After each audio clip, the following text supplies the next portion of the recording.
ഉപരാഷ്ട്രപതി തെരഞ്ഞെടുപ്പിൽ പ്രതിപക്ഷ പിന്തുണ തേടുന്നു NDA. CP രാധാകൃഷ്ണൻ പിന്തുണ ആവശ്യപ്പെട്ട് പ്രതിരോധ മന്ത്രി രാജ്നാഥ് സിംഗ്, MK സ്റ്റാലിൻ ഉൾപ്പെടെയുള്ള ഇന്ത്യ സഖ്യ നേതാക്കളെ ഫോണിൽ വിളിച്ചു.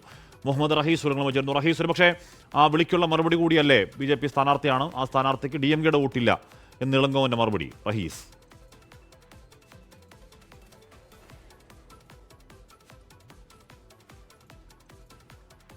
തീർച്ചയായും ആശ്മി, അത്തരത്തിലുള്ള വിളിക്കുള്ള മറുപടി തന്നെയാണ് ഇപ്പോൾ DMKയുടെ ഭാഗത്തു നിന്ന് വന്നിരിക്കുന്നത്. അത് ഈ സ്ഥാനാർത്ഥി ഒരു തമിഴനായി കണ്ടുകൊണ്ട് അദ്ദേഹത്തിനെ അംഗീകരിക്കണം എന്നുള്ളൊരു ആവശ്യമാണ് പ്രധാനമായിട്ടും AIDMK പോലുള്ള പാർട്ടികൾ ഇന്നലെ ഉന്നയിച്ചത്. DMKയെ അവർ പ്രതിരോധത്തിലാക്കുകയും ചെയ്തു. പക്ഷേ ഒരു തരത്തിലും അദ്ദേഹത്തിനെ ഒരു തമിഴ്നാട്ടിൽ നിന്നുള്ളൊരു സ്ഥാനാർത്ഥി അല്ലെങ്കിൽ ഒരു നേതാവ് എന്ന തരത്തിൽ അംഗീകരിക്കാൻ കഴിയില്ല. BJP-കാരനായി മാത്രമേ അംഗീകരിക്കാൻ കഴിയുള്ളൂ എന്ന് DMK വ്യക്തമാക്കുകയാണ്. മാത്രമല്ല, ഒരു രാഷ്ട്രീയ ആയുധമായിട്ട് മാത്രമാണ് ഈ സ്ഥാനാർത്ഥിത്വത്തെ കാണാൻ കഴിയുന്നത്.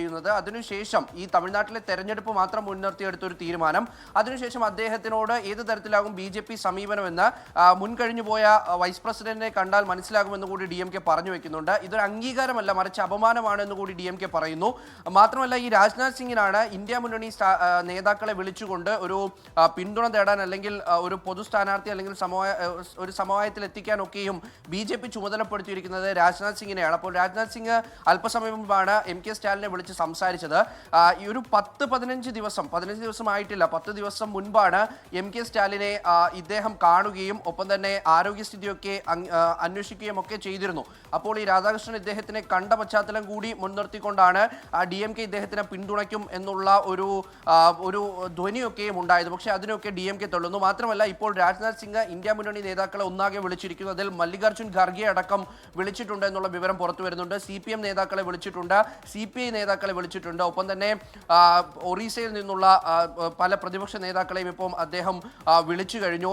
നവീൻ പട്നായിക്കിനെ അദ്ദേഹം വിളിച്ചിട്ടുണ്ട്. അങ്ങനെ പ്രധാനപ്പെട്ട നേതാക്കളെയൊക്കെയും വിളിക്കുന്ന ഒരു സ്ഥിതി അല്ലെങ്കിൽ ആ ഒരു രീതി ഇപ്പോഴും തുടർന്നുകൊണ്ടിരിക്കുകയാണ്.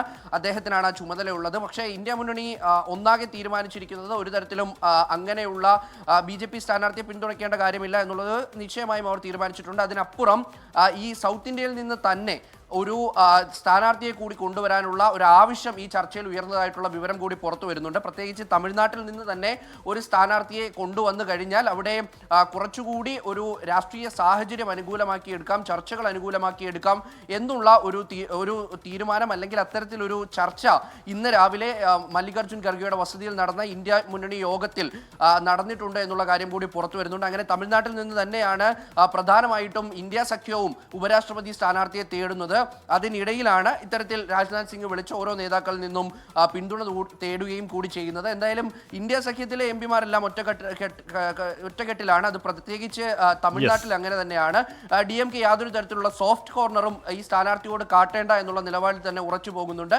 അത്തരത്തിലുള്ള ഒരു രാഷ്ട്രീയ ചർച്ചകളാണ് ഇപ്പോൾ തമിഴ്നാട്ടിൽ നടക്കുന്നത്. തമിഴ്നാട്ടിലുള്ള സ്നേഹമാണെങ്കിൽ BJP-ക്കാരല്ലാത്ത മറ്റെത്രയോ പേരുണ്ട് ആക്കാൻ, അങ്ങനെയല്ലേ ആക്കേണ്ടതെന്ന് ചോദിക്കുന്നുണ്ട് ഇളങ്കോവൻ. പ്രത്യേകിച്ച് ഈ വോട്ട് ചോരി ആരോപണം ഉന്നയിച്ചുകൊണ്ട് രാഹുൽ ഗാന്ധി ഒരു സമരമുഖത്ത് നിൽക്കുമ്പോൾ BJP-യുടെ സ്ഥാനാർത്ഥിയെ പിന്തുണയ്ക്കുന്ന പ്രശ്നമില്ല എന്ന് തന്നെ പറയുകയാണ് DMK നേതാവ് ഇളങ്കോവൻ. നമുക്ക് കാത്തിരുന്ന് കാണാം ഏത് രീതിയിലാണ് BJP-യുടെ തന്ത്രങ്ങൾ ആ വിഷയത്തിൽ വിജയിക്കുക എന്നുള്ള കാര്യം. തിരികെ എത്താം ഇടവേളയ്ക്ക് ശേഷം.